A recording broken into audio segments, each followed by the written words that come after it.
Kalau you nak start fitness, apa yang you perlu buat is first you kena ada goal. Okay. You nak goal you apa? You nak sihat ke, you nak cantik ke, you nak makan banyak macam I ke, ataupun you nak hilang stres. Banyak benda. So you kena you kena tahu dulu goal you apa. So bila you dah dapat goal tu, you kena start the progress untuk pergi exercise. Apa pun kena start pergi. You kena lawan malas you.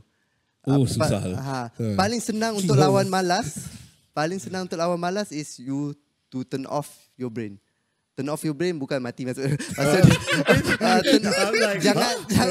Jangan ikut nafsu you, jalan terus. Jangan fikir apa-apa dah. Buat je. Aku tengok malas. Jangan fikir dah, terus buat.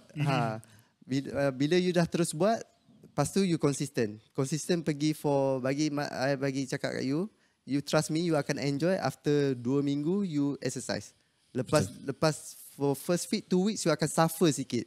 Bila lepas 2 minggu tu you akan enjoy. You akan rasa macam this is my thing. Ini hobi aku dah jumpa benda baru.